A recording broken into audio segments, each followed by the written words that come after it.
Food lovers, welcome to cooking world. ఇంకొన్ని రోజుల్లో new year వచ్చేస్తుంది కదా. ఈసారి న్యూ ఇయర్కి ఎప్పుడూ చేసే రెగ్యులర్ బిర్యానీస్లా కాకుండా ఇలా కొత్తగా కొండ బిర్యానీ ఒకసారి ఇంట్లో ట్రై చేసి చూడండి.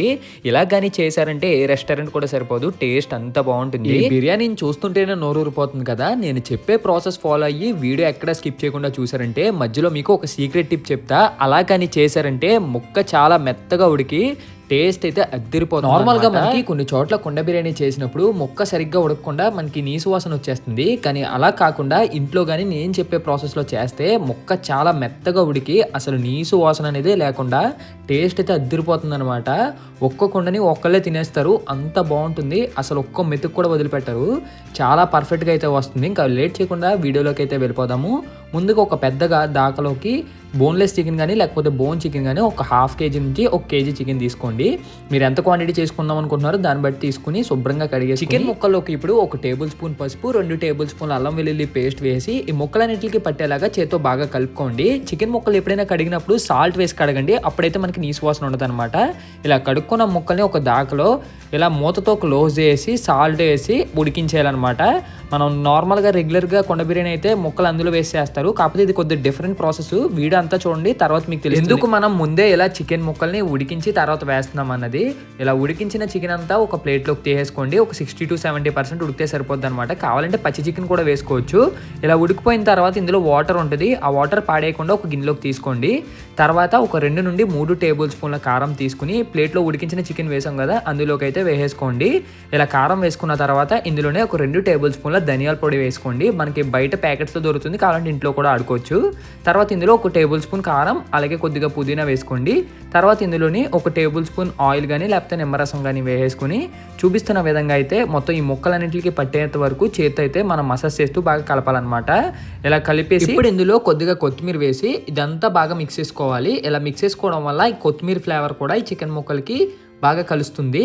ఇలా మొత్తం బాగా మిక్స్ చేసుకున్న తర్వాత ఒక పెద్ద బౌల్లో కానీ లేకపోతే ఇలా బాక్స్లో కానీ తీసేసుకుని సెపరేట్ చేసేసుకోండి. ఇలా సెపరేట్ చేసుకున్న తర్వాత ఇప్పుడు మనం బిర్యానీ మేకింగ్ ప్రాసెస్ అయితే స్టార్ట్ చేయాలి. ఈ బిర్యానీ ప్రాసెస్ కోసం మనం ఫస్ట్ అయితే రైస్ తీసుకుని రైస్ని వాటర్లో నానబెట్టుకోవాలి.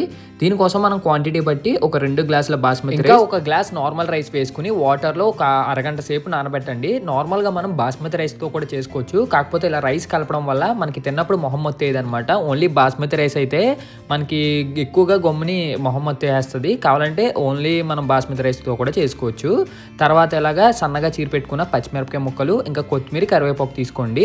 ఇప్పుడు మసాలాలోకి బిర్యానీ ఆకు, అనాస పువ్వు, లవంగాలు, యాలకులు, షాజీరా ఇదంతా మొత్తం డిస్క్రిప్షన్లో పెడతాను. ఆ ఐటమ్స్ అన్ని తీసుకుని పక్కకు ఉంచుకోండి బిర్యానీ చేసుకునే ముందు. తర్వాత ఇందులోనే కొద్దిగా పుదీనా, కరివేపాకు, అలాగే మనం కొద్దిగా కొత్తిమీర, సన్నగా చీరిన పచ్చిమిరపకాయలు, చిన్న ఉల్లిపాయలు మెయిన్ అనమాట. చిన్న ఉల్లిపాయలు లేకపోతే సన్నగా చీరిన నార్మల్ ఉల్లిపాయ ముక్కలైనా తీసుకోవచ్చు. తర్వాత కొండ పెట్టుకుని అందులో ఆయిల్ వేసుకోండి. ఆయిల్ వేడెక్కాక ఇందులో 1 టేబుల్ స్పూన్ నెయ్యి వేసుకోండి. నెయ్యి వేయడం వల్ల మనకి స్మెల్ అయితే బాగా వస్తుంది, అలాగే ఫ్లేవర్ కూడా బాగుంటుంది. ఇప్పుడు ఇందులోకి ఒక ప్లేట్లో ముందుగా మనం తీసుకున్న మసాలాలు ఉంటాయి కదా ఒక్కొక్కటి వేసుకోండి. నేను ఎందుకు చిన్న ఉల్లిపాయలు అన్నానంటే చిన్న ఉల్లిపాయలు వేయడం వల్ల మనకి బిర్యానీ ఫ్లేవర్ అయితే బాగుంటుంది. ఇలా మొత్తం మసాలాలన్నీ వేసుకున్న తర్వాత ఇప్పుడు ఇందులో ఉల్లిపాయ ముక్కలు కానీ లేకపోతే ఇలాంటి చిన్న ఉల్లిపాయ ముక్కలు కానీ వేసుకోండి. ఇలా వేసుకున్నాక ఇప్పుడు ఇందులో సన్నగా చీరిన పచ్చిమిరపకాయలు వేసుకుని స్టవ్ని లో టు మీడియం ఫ్లేమ్లో పెట్టుకోండి, హై ఫ్లేమ్లో అయితే అస్సలు పెట్టుకోకండి. తర్వాత ఇందులో ఒక 3 బిర్యానీ ఆకులు వేసుకుని గరిటతో లో టు మీడియం ఫ్లేమ్లో ఇవి పచ్చివాసన పోయేంత వరకు ఒకసారి అయితే బాగా వేగనివ్వాలి. తర్వాత ఇందులో కొద్దిగా ధనియాల పొడి కానీ మసాలా పొడి కానీ వేసుకుని ఒకసారి మళ్ళీ గరిటెతో అయితే కలుపుకోండి.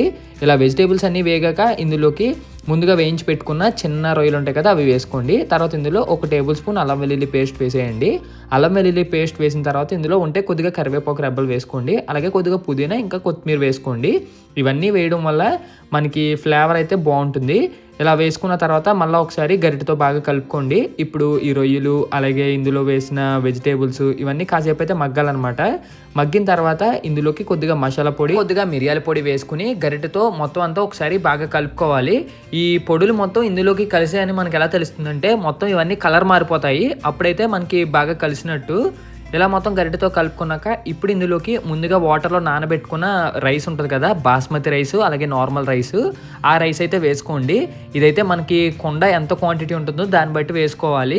ఇప్పుడు ఇందులోకి ముందుగా చికెన్ ఉడికించినప్పుడు గ్రేవీ పక్కకు తీసుకోమన్నాం కదా, ఆ గ్రేవీ అంతా ఇందులోకి వేసుకోండి. ఉడికించిన చికెన్ వాటర్ ఉంటుంది కదా అదనమాట. ఇలా ఇది వేయడం వల్ల మనకి బిర్యానీ అయితే చాలా టేస్ట్ వస్తుంది. ఇదైతే చాలా సీక్రెట్ టిప్ అనమాట. ఒకసారి ట్రై చేయండి ఇలా చేసినప్పుడు. ఇప్పుడు ఇదంతా రైస్కి బాగా పట్టేలాగా కింద నుండి బాయికి బాగా కలుపుకోండి. ఇలా కలుపుకున్నాక ఇప్పుడు ముందుగా మనం మ్యారినేట్ చేసి పెట్టుకున్న చికెన్ పీసెస్ ఉంటాయి కదా, చికెన్ పీసెస్ అన్నిటిని ఇలా రైస్ పైన అయితే వేసేసుకోండి. మనమైతే రైస్ ఒక 80% దాకా వేసుకోవాలి. బాగా పైకి వేసేస్తే మనకి ముక్కలు అవి ఉడకవు అనమాట. ఇప్పుడు కింద నుండి పైకి మొత్తం రైస్ నుండి ఈ మసాలా ఫ్లేవర్ అంతా కలిసేలాగా మనం గరిటెతో అయితే కలుపుకోవాలి. ఇదంతా లో టు మీడియం ఫ్లేమ్లోనే పెట్టుకుని ఇదంతా కలుపుకోవాలన్నమాట. ఇలా కలుపుకున్న తర్వాత ఇప్పుడు ఇందులోకి సరిపడా వాటర్ వేసుకోండి. వాటర్ అయితే మనకి ఎంత రైస్ తీసుకుంటున్నామో దాన్ని బట్టి అయితే పడుతుంది. ఇలా పైకంటూ వచ్చేసినా పర్లేదు. ఇలా వేసుకున్న తర్వాత ఇందులో ఒక టేబుల్ స్పూన్ సాల్ట్, ఇంకా కొద్దిగా కొత్తిమీర, కొద్దిగా పుదీనా, అలాగే కొద్దిగా కరివేపాకు వేసుకోండి. కరివేపాకు అయితే ఆప్షనల్ అనమాట. మనం కావాలంటే కొత్తిమీర ఇంకా పుదీనా వేసుకుంటే సరిపోతుంది. ఇప్పుడు గరిటెతో కింద నుండి పైకి మొత్తం ఈ ఫ్లేవర్ అంతా బాగా కలిసేలాగా కలుపుకోవాలి. మనం ఇందులో పుదీనా కొత్తిమీర వేసాం కదా, ఇప్పుడు మూతతో క్లోజ్ చేసి పైన ఏదైనా బరువు పెట్టేసి లో టు మీడియం ఫ్లేమ్లో ఒక 15 నుండి 20 నిమిషాల పాటు ఈ బిర్యానీని అయితే ఉడకనివ్వాలి. మధ్యలో ఒక 10 నిమిషాల తర్వాత ఒకసారి మూత ఓపెన్ చేసి చూస్తే మనకి ఇలా ఆయిల్ పైకి తేరి బబుల్స్ కింద వస్తుంది. ఇప్పుడు ఒకసారి మళ్ళీ గరిటెతో కలుపుకోండి, ఎందుకంటే మసాలాలు అవి కొద్దిగా పైకి వస్తాయి. సో అదంతా మొత్తం కింద కలాలి కాబట్టి స్లోగా అంతా కలుపుకోవాలన్నమాట. ఇలా బాగా కలుపుకున్న తర్వాత మళ్ళీ ఒకసారి మూతతో క్లోజ్ చేసి ఇంకో 5 నుండి 10 నిమిషాల పాటు ఈ బిర్యానీని అయితే ఉడకనివ్వాలి. తర్వాత మనం మూత ఓపెన్ చేసి చూస్తే బిర్యానీ ఫ్లేవరు అరోమా మాత్రం అదిరిపోతుంది అనమాట. తినకుండానే మనకి తెలిసిపోతుంది ఎంత పర్ఫెక్ట్గా వచ్చిందో. ఒకసారి చూడండి ఎంత బాగా వచ్చిందో. ఈ కింద ఉన్న పీసెస్ కూడా మనకి బాగా కుక్ అయినాయో లేదో ఎలా తెలుస్తుందంటే మనం ప్లేట్లో వేసుకున్నప్పుడే తెలుస్తుంది. ఎందుకంటే కింద నుండి పైకి ఇలా వేడివేడిగా ఉన్నప్పుడు మనం కలిపామంటే మొత్తం పేస్ట్ కింద అయిపోతుంది. ఎందుకంటే మనం కుండలో చేసుకున్నాం కదా, అది ఇరుగ్గా ఉంటుంది. తీసినప్పుడు మనకి అంత పర్ఫెక్ట్గా అయితే రాదు. మొత్తం ఒక పెద్ద గిన్నెలోకి వేసుకుంటే అప్పుడు బాగుంటుంది. తర్వాత మనం మూత ఓపెన్ చేసి చూస్తే అద్దిరిపోయే కుండ బిర్యానీ అయితే రెడీ అయిపోతుంది. ఇందులో చికెన్ పీసెస్ ఏంటి ఈ కలర్లో ఉన్నాయని చెప్పేసి అనుకోవచ్చు మీరు. చికెన్ పీసెస్ ఏంటంటే ఈ కుండ బిర్యానీతో పాటు చేసుకున్న చికెన్ ఫ్రై అనమాట. దీంతో ఆ ఫ్రైవే కలుపుకుంటే టేస్ట్ అద్దిరిపోతుంది. ఇలా పెద్ద గిన్నెలోకి వేయగానే చూడండి ముక్క ఎలా విడిపోతుందో. ఈ కుండని ఎలా వంపినప్పుడే తెలిసిపోద్ది మనకి ఎంత పర్ఫెక్ట్గా వచ్చిందో బిర్యానీ. ఎందుకంటే మనకి రైస్ కూడా చాలా పర్ఫెక్ట్గా ఉడుకుతుంది, అలాగే పీస్ కూడా చాలా బాగా కుక్ అవుతుంది. ఇవైతే ఫ్రై పీసెస్ అనమాట. దీని రెసిపీ అయితే మీకు పక్కన చూపిస్తాను. దీని వీడియో లింక్ కూడా నేను డిస్క్రిప్షన్లో పెడతాను. చికెన్ ఫ్రై కూడా ఒక డిఫరెంట్ స్టైల్లో అయితే చేస్తాము. అది కూడా వీడియో చేసి పెట్టాను, ఇంకా చూడకపోతే చూసండి. ముక్క చూడండి చికెన్ ఫ్రై కూడా ఎంత బాగా కుక్ అయిందో. దీని పక్కన ఉన్న చూసారా ఆ పీస్ వచ్చేసి నార్మల్ చికెన్ బిర్యానీలో పీస్ అనమాట. ఆ బిర్యానీ పీస్ కూడా చూడండి ఎంత బాగా కుక్ అవుతుందో. ఇలా ఒకసారి ట్రై చేసి చూడండి ఈసారి న్యూ ఇయర్కి. చాలా అంటే చాలా బాగుంటుంది అనమాట. ఈ చికెన్ బిర్యానీతో పాటు ఇలా ఒకసారి చికెన్ ఫ్రై కూడా ట్రై చేయండి, చిన్నపిల్లలకి బాగా నచ్చేస్తుంది. అలాగే ఈ బిర్యానీలో కూడా మంచి పర్ఫెక్ట్ కాంబినేషను. రైస్లో కూడా మంచి గ్రేవీ వచ్చి పీస్ కూడా చాలా పర్ఫెక్ట్గా అయితే కుక్ అవుతుంది. ఇందులో అయితే మనం అసలు ఏ ఉల్లిపాయ కూడా వాడకుండా మంచి గ్రేవీ వచ్చేలాగా పర్ఫెక్ట్గా అయితే చేసామన్నమాట. దీని ఫుల్ వీడియో అయితే మన ఛానల్లో ఉంది, ఇంకా చూడకపోతే చూసేయండి.